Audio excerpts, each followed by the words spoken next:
Nehemías 1. La oración de Nehemías. A Nehemías escucha de la condición crítica de Israel.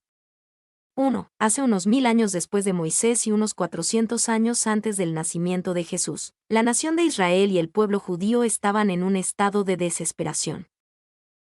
Sus naciones fueron destruidas. Primero el reino judío del norte de Israel y luego el reino judío del sur de Judá. La ciudad de Jerusalén fue completamente conquistada por los babilonios, y el alguna vez glorioso templo de Salomón fue destruido.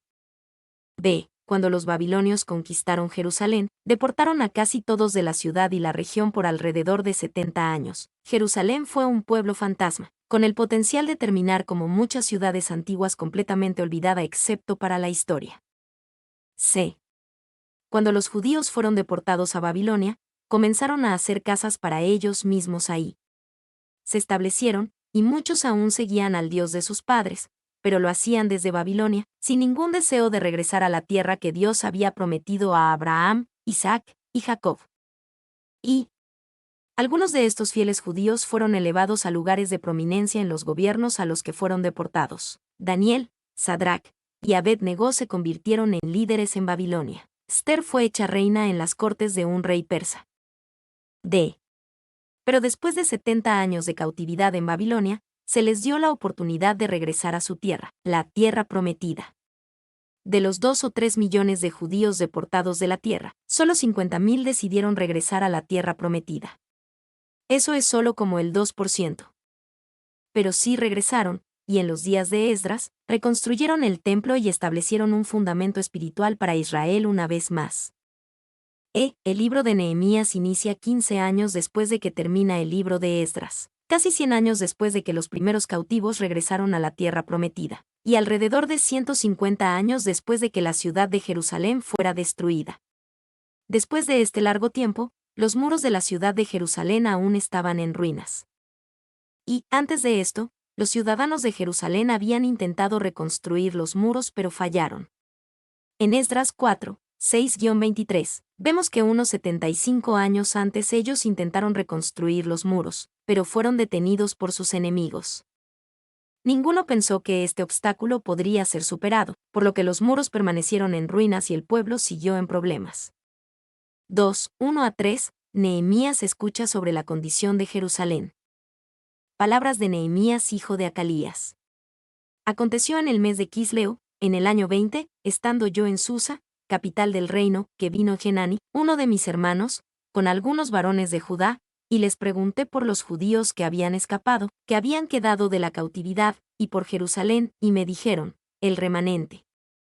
Los que quedaron de la cautividad, allí en la provincia, están en gran mal y afrenta, y el muro de Jerusalén derribado, y sus puertas quemadas a fuego. En Susa, capital del reino, Nehemías vivió en Susa, la capital de los persas, y él vivía en la ciudadela, esto es, el palacio fortificado de los persas. Inmediatamente sabemos que Nehemías es alguien importante, viviendo en el palacio del rey de Persia. Les pregunté por los judíos que habían escapado, que habían quedado de la cautividad, y por Jerusalén. El cuerpo de Nehemías estaba en Persia, pero su corazón y su interés estaban en Jerusalén a 1287 kilómetros de distancia. Él quería saber acerca de los que habían regresado, cómo le estaba yendo al pueblo y a la ciudad. Podríamos pensar que un hombre importante como Nehemías tenía cosas más importantes sobre las que pensar que sobre una ciudad distante en la que nunca había estado, y en un pueblo que en su mayoría nunca había conocido. Sin embargo, como su corazón estaba en las cosas de Dios, su corazón no estaba en él mismo, sino en otros. Nehemías tenía el corazón de Salmos 137, 5-6, si me olvidare de ti, oh Jerusalén, pierda mi diestra su destreza.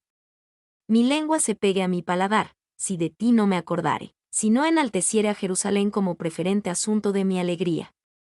Si Jerusalén era especial para Dios, entonces también era especial para Nehemías. El muro de Jerusalén derribado, y sus puertas quemadas a fuego, las noticias que recibió no eran alentadoras. El pueblo era llamado remanente, este no era un título esperanzador. Estaban en gran mal y afrenta, y los muros de la ciudad estaban derribados y las puertas de la ciudad quemadas a fuego. Y el mal estado del pueblo y el mal estado de los muros de la ciudad estaban íntimamente conectados. En el mundo antiguo, una ciudad sin muros era una ciudad completamente abierta y vulnerable a sus enemigos. No tenían defensa ni protección en absoluto.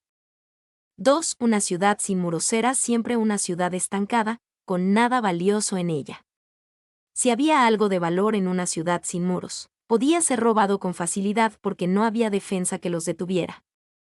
3. Los que vivían en una ciudad sin muros vivían en constante estrés y temblor. Nunca sabían cuándo podían ser atacados y brutalizados. Cada hombre vivía en miedo constante por su esposa e hijos. El templo podía ser reconstruido, pero nunca embellecido, porque cualquier cosa valiosa podía ser arrebatada fácilmente. 4. No es de extrañarse que el pueblo viviera en constante angustia, en constante desgracia, afrenta, viviendo solamente como remanente. Dios tiene más para nosotros que ser solamente remanente. Dios no solo quiere que seamos vencedores, sino que somos más que vencedores por medio de aquel que nos amó. Romanos 8:37. 3. 4. La reacción de Nehemías ante las noticias de Jerusalén y su pueblo. Cuando oí estas palabras me senté y lloré, e hice duelo por algunos días, y ayuné y oré delante del Dios de los cielos. Me senté y lloré. La reacción inmediata de Nehemías fue extrema. No solo se sintió mal por Jerusalén y su pueblo, inmediatamente, no hubo fuerza en sus piernas, me senté, y comenzó a llorar y a hacer duelo. Hice duelo por algunos días. Dios estaba usando a Nehemías para hacer algo con respecto a esta situación. Pero primero, Dios hizo algo en Nehemías. Toda gran obra de Dios comienza con Dios haciendo una gran obra en alguien. Y Dios preparó esto tiempo atrás, con la importante posición de Nehemías en Persia, con un corazón curioso por el bienestar de Jerusalén y su pueblo. Ahora vemos que él tenía un corazón que se rompía por su estado de necesidad. 2. Dios vio la necesidad en el cielo, pero poco se haría hasta que el hombre indicado también sintiera la necesidad. Dios haría algo grande para cubrir esa necesidad a través de Nehemías. 3. Pero no hay forma de que Nehemías pudiera hacer esto solo. Tenía que ser un líder, uno que influyera en otras personas para que se cumpliera el trabajo. Nehemías es un libro que trata completamente sobre el liderazgo, algo que evidentemente necesitamos en la actualidad. Como el liderazgo es influencia, este aplica para todos. Todos tienen un área de liderazgo. De alguna manera, cada uno es un líder. La pregunta es si son buenos o malos líderes. 4. Los líderes deben prepararse para el trabajo difícil porque no será fácil. No hay victoria sin guerra, no hay oportunidad sin oposición, no hay victoria sin vigilancia. Pues siempre que el pueblo de Dios dice, levantémonos y construyamos, Satanás dice, dejen que me levante y me oponga. Red Paz. Los líderes deben tener una gran visión, y Nehemías tenía una. A través de mí, Dios va a corregir un problema que ha existido por alrededor de 150 años. A través de mí, Dios va a hacer algo que antes fracasó completamente. Debemos tener una visión, una meta, que sea lo suficientemente grande.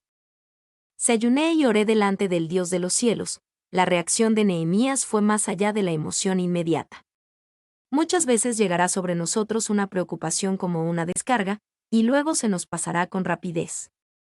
Pero si es del Señor permanecerá, crecerá y la carga seguirá hasta que el problema que provocó la carga sea resuelto. Y deberíamos prestar también atención a lo que Nehemías no hizo, no se quejó, lloriqueó, ni vio quién podía resolver este problema. Él inmediatamente hizo lo que sabía que podía hacer: orar, y buscar a Dios con intensidad en esta situación. Dios de los cielos, Nehemías tenía también un claro entendimiento de a quién ayunaba y oraba. Hay muchos dioses en los que la gente confía, pero solo el Dios de los cielos puede suplir realmente nuestras necesidades. La oración de Nehemías. 1. La oración es esencial para el liderazgo. Si su visión es tan grande que solo Dios puede llevarla a cabo, entonces usted obviamente debe orar. Si la oración no es absolutamente necesaria para lograr su visión no es lo suficientemente grande.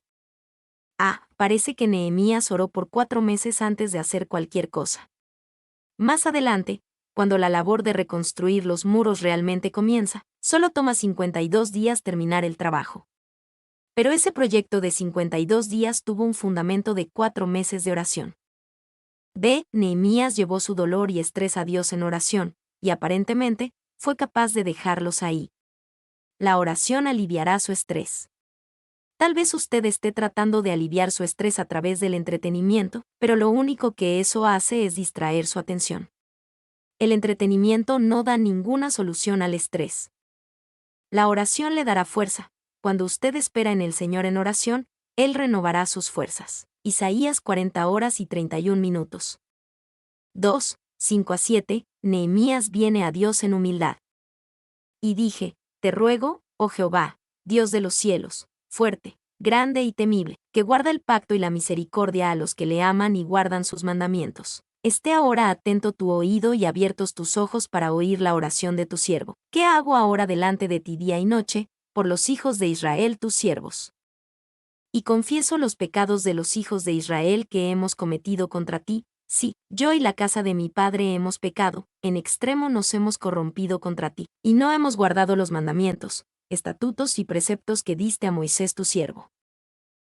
Te ruego, oh Jehová, Dios de los cielos. La humildad comienza al entender simplemente que hay un Dios entronado en los cielos, y yo no soy Él.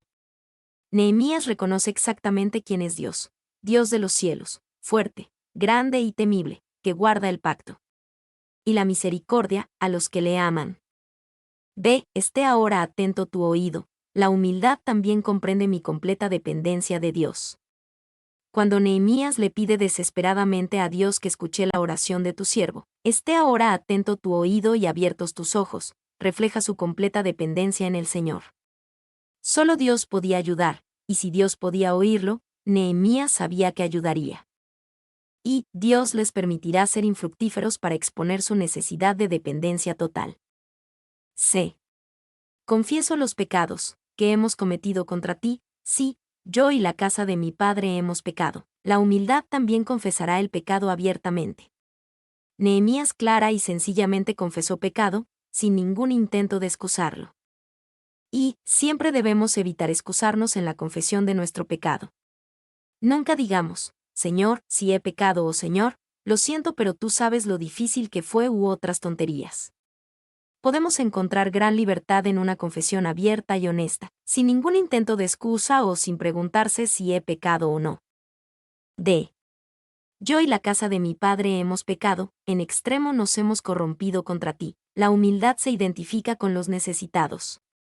Evidentemente, Nehemías era un hombre de Dios, pero abierta y apasionadamente se ubicó junto con la casa de su padre, y oró usando hemos en vez de han. Y usted nunca aligerará la carga a menos de que haya sentido la presión en su propia alma. Nunca será usado por Dios para llevar bendición hasta que Dios haya abierto sus ojos y lo haya hecho ver las cosas, como son.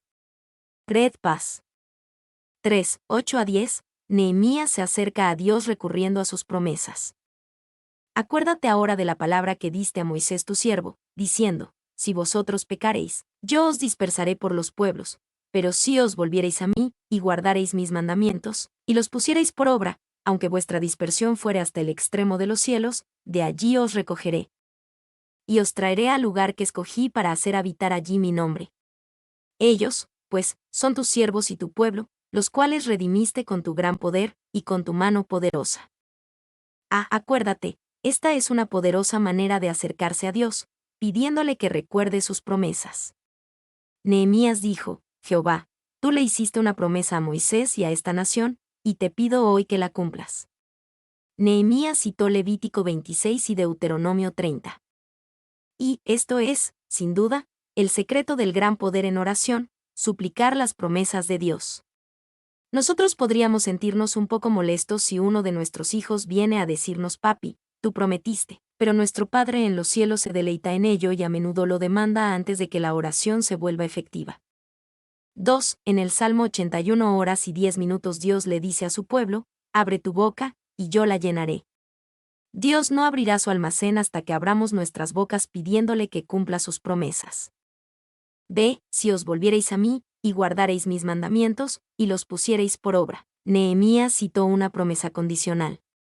La condición era regresar a Dios y guardar sus mandamientos. Él realmente no podía saber si la nación estaba guardando los mandamientos, pero sabía que él mismo sí los estaba guardando, y como él se había identificado con la nación en su pecado, la nación podía identificarse con Nehemías y su piadoso cumplimiento de estas condiciones. 4:11. Nehemías ora con un corazón listo para hacer algo. Te ruego, oh Jehová, esté ahora atento tu oído a la oración de tu siervo, y a la oración de tus siervos, quienes desean reverenciar tu nombre. Concede ahora buen éxito a tu siervo, y dale gracia delante de aquel varón. Porque yo servía de copero al rey. Dale gracia delante de aquel varón. Nehemías concluyó pidiéndole a Dios que lo bendiga cuando hablara pronto con el rey de Persia sobre el asunto. Nehemías iba a hacer algo sobre el lamentable estado de los muros de Jerusalén y el pueblo, y él sabe que sin la intervención de Dios, no puede hacer nada. Concede ahora buen éxito a tu siervo. Esta es una oración de un hombre de acción, no un crítico lateral. Nehemías no ora a Dios, haz que todo se arregle ni Dios, haz que alguien más haga algo sobre este problema. En vez de eso su oración es Dios, úsame para arreglar esto.